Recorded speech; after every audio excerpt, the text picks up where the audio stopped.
कहानी की शुरुआत होती है इराक के एक सुनसान इलाके से, जहां पर एक पाइपलाइन कंस्ट्रक्शन साइट है। यहां के कॉन्ट्रैक्टर और उसकी पूरी सिक्योरिटी टीम को किसी ने बेरहमी से मार डाला है। इसलिए अब इस मर्डर मिस्ट्री को सुलझाने के लिए दो अमेरिकन सोल्जर्स आइजैक और मैथ्यू को भेजा गया है। आइजैक एक स्नाइपर है, वहीं मैथ्यू एक स्पॉटर है, यानी वो जो टारगेट की लोकेशन बताता है। ये दोनों उस कंस्ट्रक्शन साइट से कहीं दूर एक जगह पर घात लगाकर बैठे होते हैं, ताकि इन्हें उस किलर की लोकेशन का पता चल जाए जिसने यहां पर लोगों को मारा है। इन्हें पूरा यकीन था कि उस जगह कहीं ना कहीं एक और स्नाइपर छिपा हुआ है जो लोगों को मार रहा है। पिछले 22 घंटों से ये दोनों अपनी पोजीशंस पर लेटे हुए थे, बिना किसी मूवमेंट के। लेकिन इतना लंबा वक्त गुजर जाने के बाद भी इन्हें कोई क्लू नहीं मिलता कि इनके आसपास कोई दूसरा स्नाइपर है या नहीं। इसलिए मैथ्यू कहता है कि मुझे नहीं लगता यहाँ हमारे अलावा कोई है। यहाँ पर जितने लोग मारे गए हैं ये किसी ग्रुप अटैक का नतीजा लग रहा है, स्नाइपर का नहीं। मैं नीचे जाकर देखना चाहता हूँ, लेकिन इससे उसे नीचे जाने से मना कर देता है और कहता है कि मुझे पूरा यकीन है कि ये काम जूबा का है, वही इराकी स्नाइपर जिसने पहले भी हमारे कई लोगों को मारा है। पर मैथ्यू इसक की बात को अनसुना करके नीचे जाने लगता है। असल में मैथ्यू का सब्र अब टूट चुका था। वो अब और इंतजार नहीं कर सकता था। नीचे उतरते हुए वो लगातार आइजैक से रेडियो पर बात कर रहा होता है। धीरे धीरे वो उस जगह पहुंचता है जहां पर लोगों को मारा गया है, और वो देखता है कि हर किसी को हेडशॉट लगा है। वो समझ जाता है कि यहाँ पर कोई ना कोई स्नाइपर है, लेकिन वो कुछ रिएक्ट कर पाता। उसके पैर पर गोली लग जाती है और वो जमीन पर गिर पड़ता है। ऊपर बैठा आइजैक ये देख लेता है। अपने साथी को गिरता देख वो तुरंत उसकी मदद के लिए उसकी तरफ भागता है।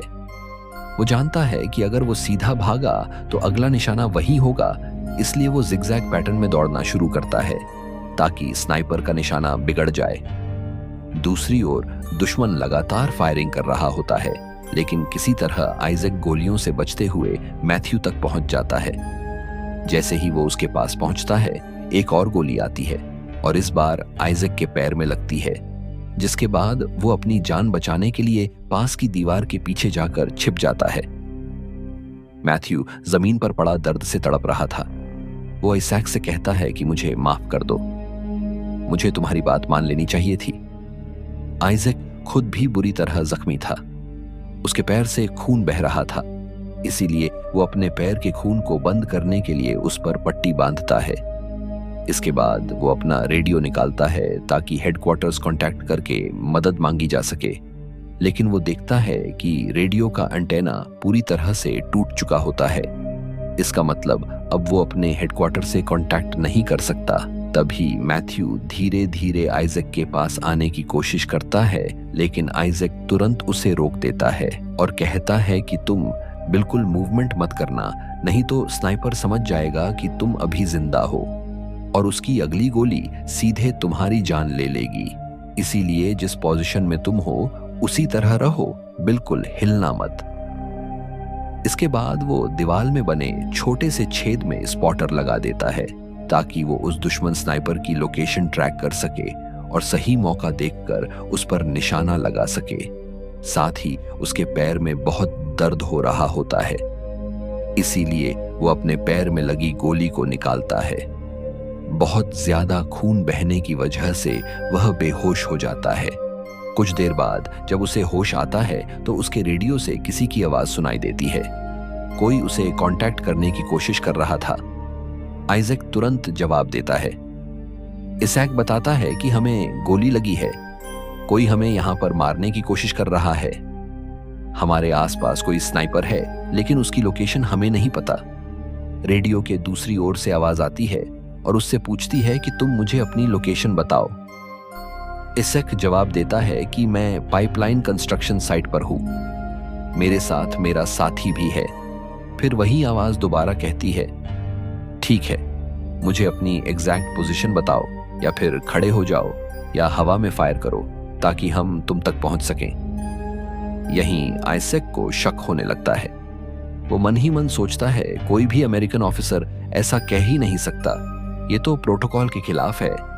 वो ध्यान से उस आदमी की एक्सेंट को सुनता है और तभी उसे सब साफ हो जाता है कि ये कोई अमेरिकन नहीं बल्कि वही इराकी स्नाइपर जूबा है। दरअसल जूबा ने आइजैक के रेडियो फ्रीक्वेंसी को पकड़ लिया था और अब वो खुद को एक सीनियर यूएस ऑफिसर बनाकर उसे ट्रैप करने की कोशिश कर रहा था।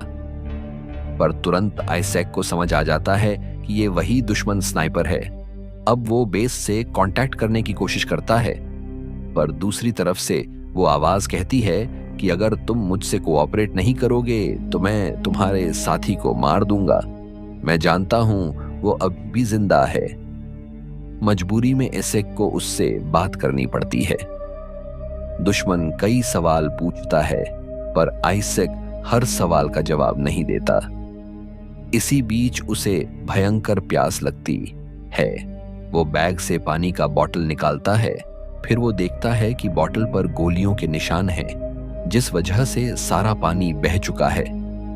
फिर रेडियो पर वही आवाज कहती है कि मैंने ही तुम्हारे रेडियो के एंटीना को गोली मारकर तोड़ा था, फिर तुम्हारी पानी की बोतल को निशाना बनाया ताकि सारा पानी गिर जाए, और फिर तुम्हारी टांग में गोली भी मैंने ही मारी थी। तुम्हारा काफी खून बह चुका है, जिस वजह से तुम कमजोर हो चुके हो और अब बिना पानी के तुम तड़प तड़प के मारे जाओगे। आइजैक समझ जाता है कि ये स्नाइपर जूबा है, उसके अलावा किसी का भी निशाना इतना शार्प नहीं हो सकता। आइजैक कहता है कि मुझे पता चल चुका है कि तुम जूबा हो, तुम एक आतंकवादी हो। यह सुनकर जूबा को गुस्सा आ जाता है। वो कहता है कि मैं कोई आतंकवादी नहीं, बस एक आम आदमी हूं। तुम लोग हमारे देश में आए, हमारे लोगों को मारा और अब तुम हमें आतंकवादी कह रहे हो। इसी बीच आइजैक लगातार उस दूसरे स्नाइपर के लोकेशन का पता लगाने की कोशिश में लगा रहता है। धीरे धीरे उसे अंदाजा होता है कि दुश्मन कूड़े के ढेर में छिपा हुआ है, लेकिन अब भी वो उसे नहीं देख सकता, क्योंकि जिस तरह उसने पिछले 24 घंटे बिल्कुल शांत बैठकर निशाना बनाए रखा था, वैसी स्थिरता कोई साधारण स्नाइपर नहीं दिखा सकता। आइजैक दुश्मन की एग्जैक्ट लोकेशन निकालने के लिए एक चाल चलता है। उसने अपना हेलमेट गन के ऊपर रखकर उसे दीवार से ऊपर उठाया, लेकिन जूबा उसकी चाल को समझ जाता है और गोली नहीं चलाता। आइजैक की प्यास अब बर्दाश्त के बाहर थी, तभी किस्मत ने उसका साथ दिया। अचानक से धूल भरी आंधी उठती है। इस मौके का फायदा उठाकर आइजैक दीवार के पीछे से छिपकर निकलता है और पास ही पड़े एक घायल सोल्जर के बैग तक पहुंचता है। दुश्मन उस पर फायरिंग भी करता है, पर आइजैक की किस्मत अच्छी होती है। वो बैग उठाकर वापस दीवार के पीछे आ जाता है। बैग खोलने पर उसे पानी की बोतल मिलती है। पानी एल पीकर वो अपनी प्यास बुझाता है। फिर वो अपने स्पॉटर को देखता है जो उसने दीवार के होल में लगा रखा था, पर अब वो टूट चुका है। इसी बीच रेडियो में अचानक उसके साथी मैथ्यू की आवाज सुनाई देती है। वो अभी भी जिंदा था। आइजैक को लगा था कि वो अब बचा नहीं होगा। आइजैक जल्दी से मैथ्यू को स्नाइपर की लोकेशन बता देता है और कहता है कि तुम उसके एग्जैक्ट स्पॉट का पता लगाओ। मैथ्यू के पास भी गन होती है। वो उसे उठाने की कोशिश करता है। आइजैक दुश्मन का ध्यान बटाने के लिए फिर से रेडियो पर उससे बातचीत शुरू करता है। वो पूछता है कि तुम अमेरिकन्स को क्यों निशाना बनाते हो। जूबा बताता है कि पहले वो एक स्कूल टीचर था। एक दिन अमेरिकन फोर्सेस आई और उसके स्कूल के बच्चों को मार दिया। उस दिन के बाद से मैं अमेरिकन्स को मार रहा हूं। दूसरी तरफ धूल भरी आंधी के बीच मैथ्यू किसी तरह अपनी गन तक पहुंच जाता है। आंधी चलने की वजह से दुश्मन की नजर उस पर नहीं जाती। आइजैक ने जिस डायरेक्शन के बारे में बताया था, मैथ्यू उसी तरफ फायरिंग शुरू कर देता है, पर तभी अचानक उसके कंधे पर एक गोली लगती है।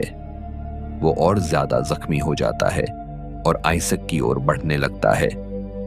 अगले ही पल मैथ्यू को एक और गोली लगती है और मैथ्यू की वहीं मृत्यु हो जाती है। आइजैक इससे बहुत दुखी होता है। दूसरी तरफ रेडियो पे दुश्मन की आवाज आती है। वो पूछता है कि अब लड़ाई खत्म हो चुकी है, तुम लोग वापस क्यों नहीं लौटते। आइजैक जवाब देता है कि मुझे कुछ नहीं पता, मुझे जो ऑर्डर्स मिले थे वही फॉलो कर रहा हूं, बस मैं अपने घर वापस जाना चाहता हूं। दुश्मन कहता है कि तुम इतनी आसानी से यहां से नहीं जाओगे। मैं जानता हूं तुमने पहले अपने एक साथी डीन को मार दिया था, पर तुमने कभी भी इस बात को एक्सेप्ट नहीं किया। इससे ये सुनकर हैरान हो जाता है, क्योंकि ऐसा सचमुच हुआ था और अब वो खुद भी इस सच को स्वीकार कर लेता है। फिर इसैक कहता है, मैं समझ चुका हूं कि तुम जुबा हो, तुम्हें अमेरिकन ने ट्रेन किया था, फिर तुम उन्हीं के खिलाफ हो गए। वो कहता है कि मैंने किसी के साथ धोखा नहीं किया, मैंने कहा था कि ये जंग खत्म हो चुकी है, और अगर जंग खत्म हो चुकी है तो तुम सबको यहां से वापस चले जाना चाहिए। इसैक कहता है कि यहां एक पाइपलाइन बन रही है जिससे इराक को फायदा होगा। इस पर जुबा कहता है कि अमेरिकन कभी किसी का भला नहीं कर सकते। उसी वक्त आइजैक को अपने रेडियो में हल्की सी हलचल सुनाई देती है।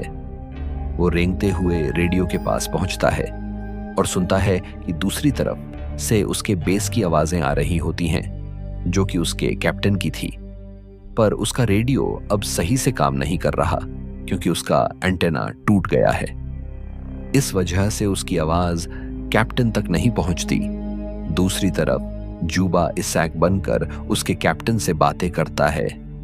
वो कहता है कि सब कुछ ठीक है यहां, बस हमें यहां पर लेने आ जाओ। तभी इसैक को समझ आ जाता है कि इससे पहले जो मदद के लिए कॉल आई थी वो असल में यहाँ के वर्कर्स की ओर से नहीं थी, बल्कि वो जुबा ने ही किया था।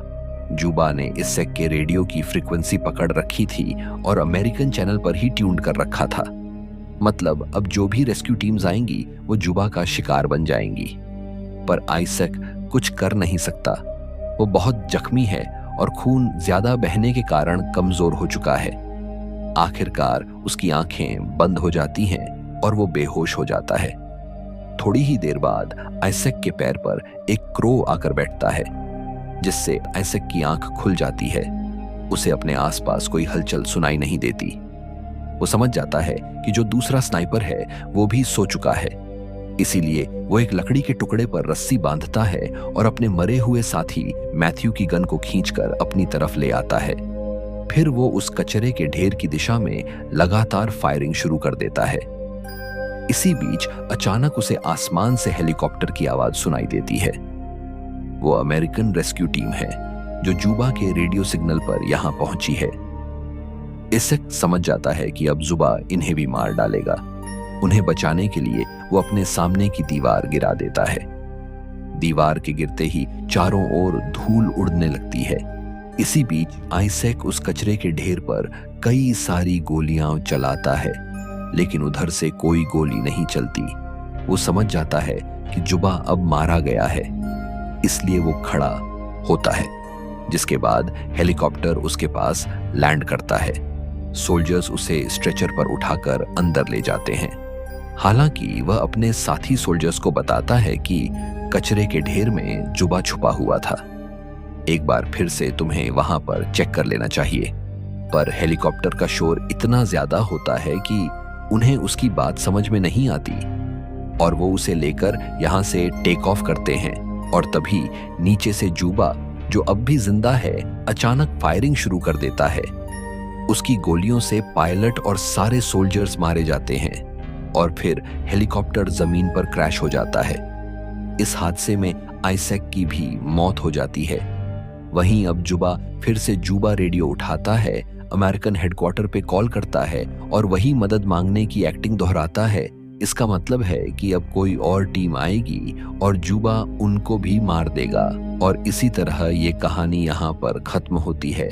आशा करते हैं कि आप सभी को ये कहानी पसंद आई होगी।